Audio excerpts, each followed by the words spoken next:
이스라엘 자손이 요단 저편 해돋는 쪽, 곧 아르논 골짜기에서 헤르몬 산까지의 동쪽 온 아라바를 차지하고 그 땅에서 쳐 죽인 왕들은 이러하니라. 시온은 헤스본에 거주하던 아모리 족속의 왕이라. 그가 다스리던 땅은 아르논 골짜기 가에 있는 아로엘에서부터 골짜기 가운데 성읍과 길르앗 절반, 곧 암몬 자손의 경계 야복강까지이며, 또 동방 아라바 긴네롯 바다까지이며, 또 동방 아라바의 바다, 곧 여메의 베드시못으로 통한 길까지와 남쪽으로 비스가 산 기슬까지이며, 옥은 르바의 남은 족속으로서 아스다롯과 에드레이에 거주하던 바산의 왕이라. 그가 다스리던 땅은 헤르몬 산과 살르가와 온 바산과 및 그술 사람과 마가 사람의 경계까지의 길르앗 절반이니 헤스본 왕 시혼의 경계에 접한 곳이라. 여호와의 종 모세와 이스라엘 자손이 그들을 치고 여호와의 종 모세가 그 땅을 루벤 사람과 갓 사람과 므낫세 반 지파에게 기업으로 주었더라. 여호수아와 이스라엘 자손이 요단 이편 곧 서쪽 레바논 골짜기의 바알갓에서부터 세일로 올라가는 것 한락산까지 쳐서 멸한 그 땅의 왕들은 이러하니라. 그 땅을 여호수아가 이스라엘의 지파들에게 구분에 따라 소유로 주었으니 곧 산지와 평지와 아라바와 경사지와 광야와 네겝 곧 헷 족속과 아모리 족속과 가나안 족속과 브리스 족속과 히위 족속과 여부스 족속의 땅이라. 하나는 여리고 왕이요 하나는 베델 곁에 아이 왕이요 하나는 예루살렘 왕이요 하나는 헤브론 왕이요 하나는 야르뭇 왕이요 하나는 라기스 왕이요 하나는 에글론 왕이요 하나는 게셀 왕이요 하나는 드빌 왕이요 하나는 게델 왕이요 하나는 호르마 왕이요 하나는 아랏 왕이요 하나는 림나 왕이요 하나는 아둘람 왕이요 하나는 막게다 왕이요 하나는 베델 왕이요 하나는 답부아 왕이요 하나는 헤벨 왕이요 하나는 아벡 왕이요 하나는 라사론 왕이요 하나는 마돈 왕이요 하나는 하솔 왕이요 하나는 시므론 무론 왕이요 하나는 악삽 왕이요 하나는 다낙 왕이요 하나는 무깃도 왕이요 하나는 게데스 왕이요 하나는 갈멜의 용노암 왕이요 하나는 돌의 높은 곳의 돌 왕이요 하나는 길갈의 고임 왕이요 하나는 디르사 왕이라. 모두 31왕이었더라. 할렐루야. 오늘도 말씀으로 기쁨의 삶을 살아 세상에 두려워하는 성도 되기를 소망합니다. 여호수아서를 1부와 2부로 나눈다면 1부는 가나안 땅 입성에 관한 이야기이고 2부는 땅의 분배편으로 나눌 수 있습니다. 그리고 오늘 12장은 1부의 부록과 같은 내용으로 여호수아와 백성들이 무찌른 왕이 누구이며 그의 영토가 어떤 곳이었는지를 요약하고 있습니다. 1절에서 6절은 요단 동편의 정복보고 7절에서 8절은 요단 서편의 정복 지역 그리고 9절에서 24절까지 정복한 왕들의 목록으로 정리되어 있습니다. 1절에서 6절은 요단강 건너편, 즉 모세가 그의 생전에 죽였던 아모리 족속의 두 왕인 시온과 옥 그리고 그들이 소유하고 있던 땅을 빼앗아 점령했던 일들을 회고하며 7절에서 8절은 모세의 후계자 여호수아가 쳐서 멸한 왕들과 그들이 살던 땅을 대략적으로 소개하고 있습니다. 이것은 10장 40절과 11장 16절에서 여호수아가 점령했던 남방과 북방의 지역을 개괄적으로 소개했던 내용을 통합한 것이라 할 수 있습니다. 하여 왜 갑자기 모세의 이야기가 나왔는지 의문을 가질 필요는 없습니다. 또 9절에서 24절에는 여호수아가 무찌른 31명의 왕과 그의 성읍들을 나열했습니다. 1절에서 8절까지 내용을 보다 빠르게 이해하며 상상하기 위하여 잠시 지도를 보겠습니다. 요단강을 기준으로 동쪽 가장 아래쪽 아르논 골짜기에서 가장 위인 헤르몬산까지가 1절에서 6절 말씀입니다. 아래쪽은 시온, 위쪽은 옥이 다스리던 땅이었습니다. 또 7절에서 8절은 요단의 서쪽 땅입니다. 지도를 보시니 이해가 빨리 되시죠? 서쪽 지역의 왕들이 31명인 것입니다. 그래서 여호수아 12장은 여호수아 1부와 2부 사이에 명확한 구분과 함께 이스라엘 백성들에게 또 지금 이 시간 읽고 있는 우리들에게 전해주는 내용인 것입니다. 그것이 무엇입니까? 하나님이 약속하신 땅을 그 약속한 백성에게 주셨다입니다. 하나님께서 믿음의 조상 아브라함에게 약속하신 것이 무엇이었습니까? 창세기 26장 4절 내 자손을 하늘의 별과 같이 번성하게 하며 이 모든 땅을 내 자손에게 주리니 내 자손으로 말미암아 천하 만민이 복을 받으리라입니다. 아브라함의 믿음의 자손이 별과 같이 번성하고 가나안 땅을 자손들에게 주며 믿음의 자손으로 천하 만민이 복을 받는다입니다. 하나님이 아브라함과 약속하신 것을 부분적으로 보면 많은 자손, 이 모든 땅, 즉 가나안 땅, 그리고 자손을 통해 복을 받는다입니다. 누가 복을 받습니까? 천하 만민입니다. 이 세 가지 약속을 가지고 12장 말씀을 본다면 하나님의 약속의 성취가 2개는 이루어지고 1개가 남았습니다. 무엇입니까? 이스라엘을 통하여 천하 만민이 복을 받는다입니다. 하나님과 아브라함의 약속을 통해 그 후손들이 가나안 땅을 차지하는 것은 분명 이스라엘에게 약속의 성취이며 하나님의 큰 복임을 고백합니다. 그런데 가나안 땅에 살고 있던 백성들과 31명의 왕들은 어떻습니까? 마른 하늘의 날벼락입니다. 신앙적으로 보아도 하나님과 아브라함의 약속이 완전하게 이루어지지 않았습니다. 이렇게 성경을 읽으며 약간의 불편함을 가진 이스라엘 역사가들은 가나안 정복에 관한 이야기를 다른 쪽으로 생각해 보았습니다. 이렇게 생각하게 된 가장 큰 원인은 첫 번째 고고하기 동원되면서입니다.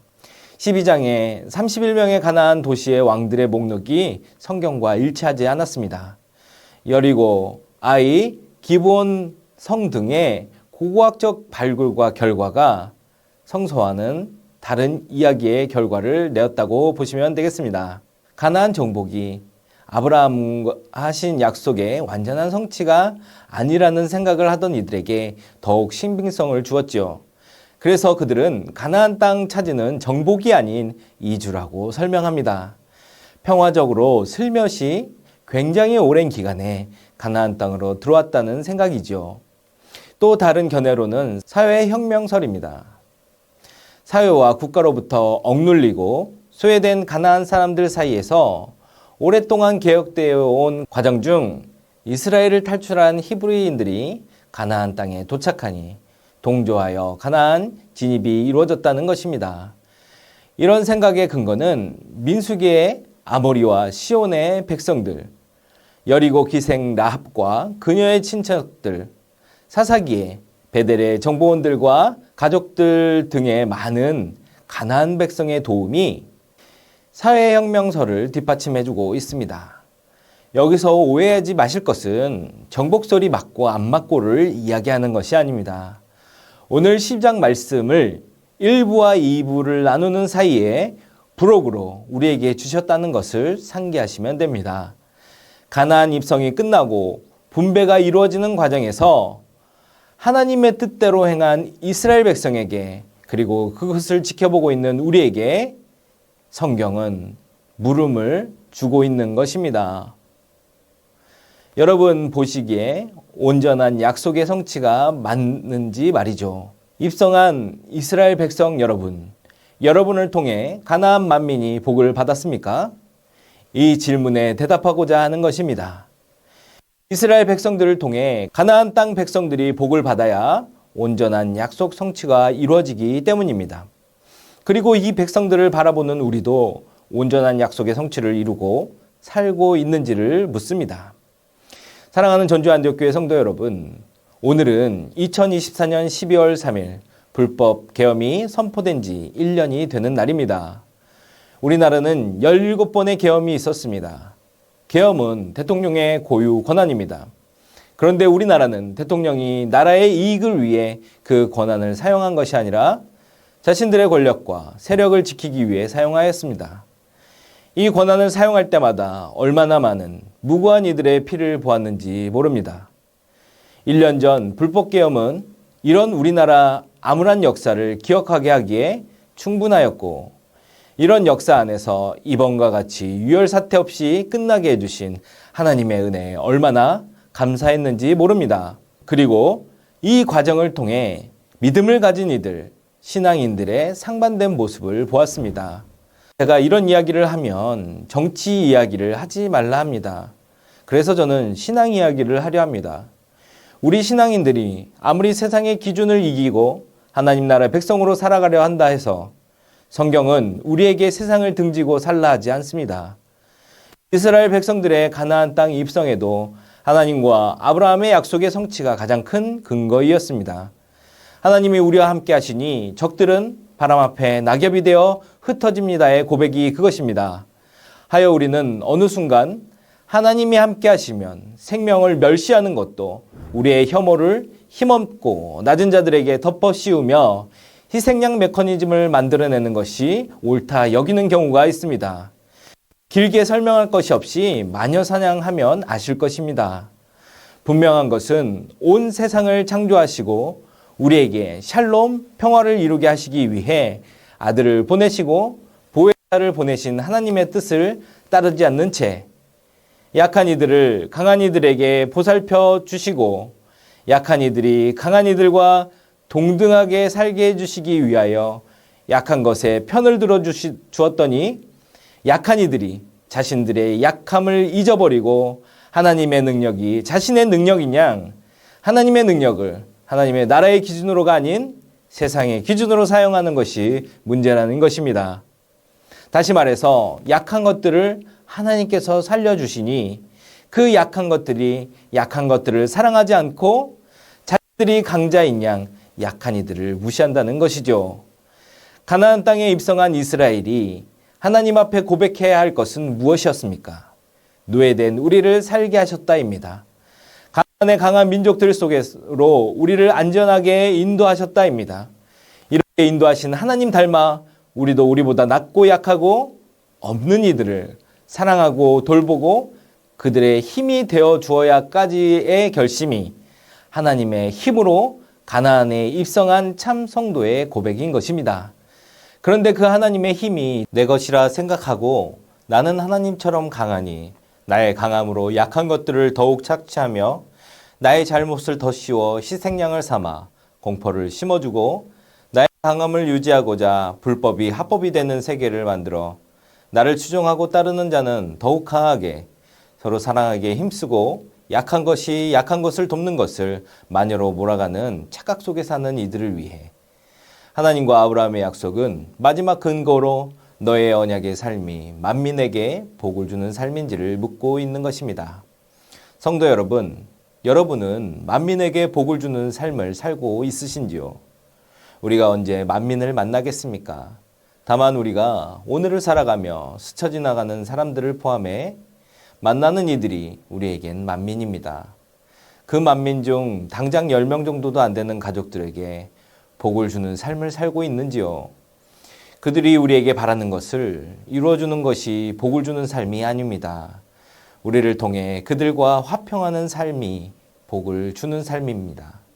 내가 있는 곳에 있는 사람들이 웃음이 생기고 내가 있는 곳에 하나님의 사랑이 넘쳐나며 내가 있는 곳에 성도들이 모이려 하고 내가 있는 곳에 평화가 넘치는 삶이 사라지는 곳, 그곳이 만민에게 복을 주는 하나님의 자녀가 사는 곳입니다. 이렇게 하려면 어떻게 살아야 합니까? 아브라함의 자손이 늘어가기는 했습니다. 믿음의 자손들이 늘어났는지 모르지만 최소한 가나안 땅에 들어가는 여호수아와 함께하는 백성들은 믿음이 충만했을 것입니다. 요한복음 12장 24절 내가 진실로 진실로 너희에게 이르노니 한 알의 밀알이 땅에 떨어져 죽지 아니하면 한 알 그대로 있고 죽으면 많은 열매를 맺느니라. 이 말씀처럼 내가 한 알의 밀알이 되어 죽으면 됩니다. 그러하기에 이스라엘 백성의 가나안 정복은 하나님의 백성으로 가나안 땅의 거민들을 위해 죽으러 들어간 삶이어야 했습니다. 우리도 이 말씀을 깊이 묵상하시고 깨달으셔서 우리가 있는 곳에서 믿음으로 별과 같은 자손들과 믿음으로 우리가 밟는 모든 땅 가라 보내라 도우라 하는 모든 곳이 우리 땅이 되며 종국에는 만민에게 복을 주시는 삶을 살기를 소망합니다. 요단강을 중심으로 동쪽의 왕이 죽고 그들의 백성들과 요단강 서쪽으로 31명의 왕이 죽고 그들의 백성에게 이스라엘 백성들은 오늘 말씀을 읽으며 그때 우리가 놓쳤던 언약 중 온전한 성취를 위한 만민의 복을 생각했다면 지금과 같은 이스라엘 가자지구와 같은 일이 없을 것입니다. 우리도 타산지석 삼아 하나님 사랑 안에 거하는 우리가 우리나라를, 우리 지역을, 우리가 거하는 곳에서 복을 전하는 삶을 살아내기를 간절히 축원합니다. 이 시간 함께 기도드리겠습니다. 가나안 땅으로 인도하신 하나님의 사랑을 기억하며 약속의 온전한 성취를 위해 평화의 자녀로 사는지를 늘 돌아보게 하시고 예수 그리스도께서 가르쳐 주신 놀라운 사랑을 실행하며 살아 만민을 복되게 하는 성도 되게 하소서. 교회와 가정, 직장에서 그리고 맡은 사역들을 잘 마무리하게 하시고 올해보다 더 기쁨 넘치는 내년을 계획하는 12월이 되게 하소서. 우리 함께 기도드리겠습니다.